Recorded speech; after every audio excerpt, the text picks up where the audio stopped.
Good morning guys! Ito ang aking first entry sa bento baon ng aking anak. Yan, ginawa kong rice bowls. Sinagyan ko ng nori at sesame seeds.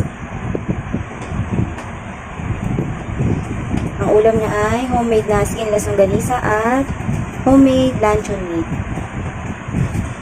Yan, ako lang gumawa ng lahat guys. Ang kanyang snack ay siko, chocolate at fruit jelly. Pasado na ba ako guys sa bento baon? First time.